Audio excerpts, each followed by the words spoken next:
అస్సలు పొరపాటును కూడా మిస్ అవ్వకుండా కామెంట్ చేయండి. ఈరోజు జరిగిన మాస్క్ మ్యాన్ ఎలిమినేషన్ న్యాయంగా జరిగింది, అన్యాయంగా జరిగింది. బిగ్ బాస్ చూస్తున్న ఆడియన్స్ ఏమనుకుంటున్నారు అనేది ఈ పోల్, ఈ సర్వేని మేము బిగ్ బాస్ మేనేజ్మెంట్ వరకు పంపిస్తాం. కుదిరితే నాగార్జున కూడా ఈ కామెంట్లు చూసేలా చేస్తాం. కాబట్టి మాస్క్ మ్యాన్ యొక్క ఎలిమినేషన్ న్యాయంగా జరిగింది, అన్యాయంగా జరిగింది. రెండిట్లో కూడా మిస్ అవ్వకుండా కామెంట్ చేయండి.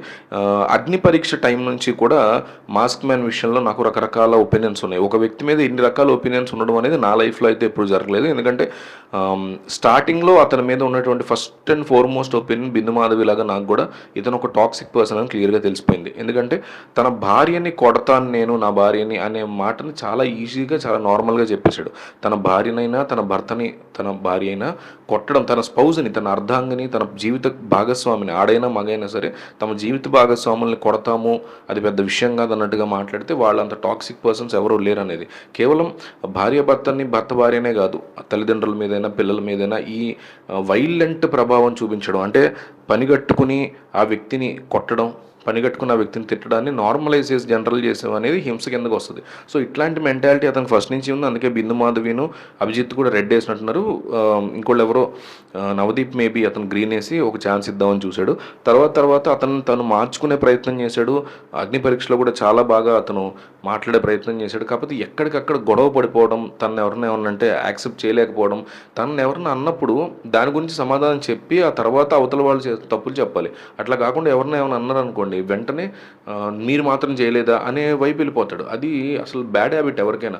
ముందు ఇప్పుడు మీరు నన్ను వీడియోలు సరిగ్గా చేయట్లేదు అని చెప్పి అన్నారనుకోండి, మీరు నేను ఫస్ట్ అవునా అండి నేను వీడియోలు సరిగ్గా చేయలేకపోతున్నానా, అవునా ఇది కారణం నేను కూడా నేర్చుకుంటానండి అని చెప్పి ఆ తర్వాత మీరు మీరేమైనా వీడియోలు చేశారా, మీరు బాగానే సలహాలు ఇస్తున్నారు నాకు బాగానే ఉంది, బట్ మీరు కూడా ఏమైనా వీడియోలు చేశారా అని అడిగే రైట్ నాకు ఎప్పుడు వస్తుందంటే నేను నా మీద వచ్చిన ఫీడ్బ్యాక్కి సమాధానం చెప్పుకున్న తర్వాత వస్తుంది. అట్లా కాకుండా డైరెక్ట్గా నీ మొక్కలు నువ్వు నాకు చెప్పేదేంటి, నువ్వు ఎప్పుడైనా వీడియోలు చేసావా, ఈ మాత్రం నువ్వు ఎప్పుడైనా చేసావా అనే మెంటాలిటీ ఏదైతే ఉందో అది చాలా ఇబ్బందికర మెంటాలిటీ. ఇదంతా కూడా అతనిలో ఒక 60-65% కనిపిస్తుంది. ఇక మిగిలిన 30-35% ఏంటంటే మొండితనం, ఏదైనా సాధించగల తెలివితేటలు, వెరీ వెరీ స్మార్ట్గా జనాలను ఎట్లా కోపప్ చేసుకోవాలో ఎట్లా మింగిల్ అవ్వాలో అన్నీ తెలుసు. కానీ భయంకరమైనటువంటి ఈగో అతన్ని వెనక్కి నెట్టేస్తూ ఉంటుంది. సో అయినా కానీ కొంతవరకు ఆడియన్స్ ఓట్స్, ఇంకొంతవరకు జడ్జిలు ఇచ్చిన సహాయం, ఇంకొంతవరకు మెయిన్ ఏంటంటే బిగ్ బాస్ మేనేజ్మెంట్కి ఇట్లా ఎదురు పడిపోయి గొడవలు పడిపోయే వాళ్ళు కావాలి కాబట్టి అతను తీసుకెళ్ళి హౌస్లో పెట్టారనేది క్లియర్గా మనకి ఫస్ట్ 2 days తెలిసింది. అతను సీసీ కెమెరా కోసం ఫుటేజ్ కోసం అందరి మీద అరిచాడని బ్లా ఫస్ట్లో ఎట్లా బిహేవ్ చేశాడో మనం చూసాం. అట్లా పోను ఎప్పుడైతే ఇమాన్యుయల్కి ఒక ఫ్లవర్ లాంటి మాట అన్నాడో, ఇమాన్యుయల్ ఇతను గుండు అన్నాడో, గుండు అంకుల్ అన్నాడో, ఆడవాళ్ళ గురించి ఏదో ఇతను కామెంట్ చేశాడనే ఇష్యూ అయిందో, ఆ ఇష్యూలో మనం అతను స్టాండ్ తీసుకున్నాం. మీకు గుర్తుంటే మన ఛానల్ వీడియోస్ ఫాలో అయ్యేవాళ్ళు అయితే ఈ ఇష్యూలో మాత్రం హరీష్ స్టాండ్ తీసుకున్నాం. హరీష్ చెప్పిందే కరెక్ట్ అని మనం చాలా వీడియోలు చేసాం.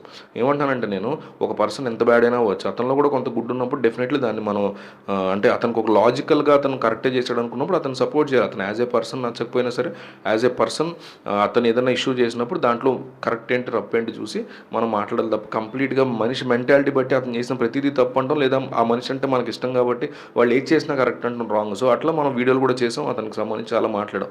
సో ఇప్పుడు అతను హౌస్లోంచి బయటకు వెళ్ళడానికి మెయిన్ రీజన్ ఏంటంటే ఎప్పుడైతే ఆ ఇష్యూ జరిగిందో దాంట్లోంచి అతను త్వరగా బయటకు వచ్చేసి ఓకే నా మీద ఒక అపవాదం వచ్చింది, నేను త్వరగా దాన్ని చెరిపేసుకోవాలంటే నీట్గా ఉండాలి, లేడీస్ని ఏమనకూడదు, బయటికి వెళ్ళిన తర్వాత నేను అన్నదానికి సమాధానం చెప్పుకుంటాను, బట్ ఇంట్లో యాక్టివ్గా ఉంటూ సరిగ్గా పర్ఫామ్ చేస్తూ ఉండాలి. నన్ను చూడగానే నా ప్రత్యర్థులందరూ కూడా అమ్మో వీడున్నాడా ఈ యాక్టివిటీలో, ఫిజికల్ అయినా మెంటల్ అయినా చాలా స్ట్రాంగ్గా వెళ్తాడరా అనే ఫీలింగ్ క్రియేట్ చేసుకోవాలి. అటు వెళ్ళాలి. అతను కూడా ఏం చేశాడు, నేను ఫుడ్ తిన్నాను, నేను అన్నం తిన్నాను, నేను నిరాహార దీక్ష చేస్తాను, నా గురించి ఇట్లా అన్నాడు. మళ్ళీ ఒకసారి నామినేషన్స్ అప్పుడు ఏమన్నాడు, నన్ను ఇంట్లోంచి బయటికి పంపించండి, దమ్ముంటే ఓపెన్ చేయండి, దమ్ము శ్రీజ వాళ్ళకి ఛాలెంజ్ చేశాడు. సో ఈ కైండ్ ఆఫ్ మెంటాలిటీ అతనికి ఇబ్బందికరం. అయితే అవన్నీ అయిపోతూ వస్తున్నాయి. జనం కూడా పర్వాలేదు, ఆ బాధ వల్ల అట్లా ఉన్నాడు, ఇప్పుడు బాగానే నేర్చుకుంటాడులే అది ఇది అనుకునే కొద్దీ ఇంకా ఇంట్లో ఒక మూల కూర్చుంటూ ఆ బీన్ బ్యాగ్లోనే కూర్చుంటూ నేను నాగార్జున చెప్పినట్టు టాస్క్లో పెద్దగా యాక్టివ్గా పార్టిసిపేట్ చేయకుండా, మొన్న జరిగిన లూడో టాస్క్ అప్పుడు బ్లూ టీంలో అతను ఉన్నప్పుడు రితు ఇతను తనుజ ఉన్నారు, ఎంత బాగా ఆడాడు అసలు. ఫస్ట్ది హిపోపోటమస్లో బాల్స్ వేసేది, మళ్ళీ వెంటనే సైలెంట్ అయిపోయాడు. అఫ్కోర్స్ హెల్త్ ఇష్యూస్ అందరికీ ఉంటాయి, బట్ అయిపోతే అయిపోయాడు. పక్కన కూర్చుంటే కూర్చున్నాడు. బట్ తన తెలివితేటలు, తన మైండ్ ఉపయోగించి చక్కగా హెల్ప్ చేసుంటే తన టీమ్‌కి గెలిచేవాడు. తన ప్లేస్‌లో శ్రీజాని తీసుకొచ్చారు. ఓకే. అయినా గాని ఇలా ముగ్గురు ఎట్లా ఎళ్తే బావుంటది ముందుకు అవన్నీ తను ఎంకరేజ్ చేస్తూ మాట్లాడుంటే బావుండేది. నేను పెద్ద తోపు, నేను పెద్ద తురుము ఇవన్నీ అనుకోవడం వల్ల ఇతనికి మెయిన్ డ్రాబ్యాక్ అయింది. ఇతను ఇంట్లోంచి బయటికెళ్ళిపోవడానికి. అయితే అన్నిటికి మించిన బిగ్గెస్ట్ రీజన్ ఏంటంటే, ఈ వీడియో చేయడానికి బిగ్గెస్ట్ రీజన్ ఏంటంటే, ఇతను తనని తాను ఒక కౌశల్‌లా ఫీల్ అయ్యాడబ్బా! బయట నా గురించి ఆర్మీలు ఫామ్ అయిపోయినాయి. బయట నా గురించి అందరూ కొట్టేసుకుంటున్నారు. సో, నేను చాలా పర్ఫెక్ట్ పర్సన్‌ని. ఇంట్లో ఏది పడితే అది మాట్లాడితే నన్ను బయట జెన్‌జీ గాళ్ళందరూ నెత్తిన పెట్టేసుకుంటారు అని చాలామంది పెట్టుకుంటారనే ఒక మెంటాలిటీ అతనికొచ్చేసి, అది అతన్ని స్ట్రాంగ్‌గా దెబ్బతీసింది. సో, ఇంట్లో నేను కౌశల్యగా ఏం చేయకుండా అందరి మీద పడిపోయి గొడవ చేసేస్తే బయట నాకు టీమ్ ఫామ్ అవుద్ది. నన్ను గెలిపించేస్తారు ఆళ్ళు అనే ఒక మూర్ఖపు మెంటాలిటీలో ఉన్నాడు. ఆ మెంటాలిటీ ఈరోజు అతను హౌస్ నుంచి బయటికి పంపించడానికి అతిపెద్ద కారణం అని నేనైతే స్ట్రాంగ్‌గా నమ్ముతున్నా. మీరేం నమ్ముతున్నారు? అండ్ ఆల్సో ఖచ్చితంగా కామెంట్ చేయండి. ఇతని ఎలిమినేషన్ న్యాయంగా జరిగింది, అన్యాయంగా జరిగింది. ఈ రెండిట్లో ఒకటి మిస్ అవ్వకుండా మస్ట్‌గా కామెంట్ చేయండి.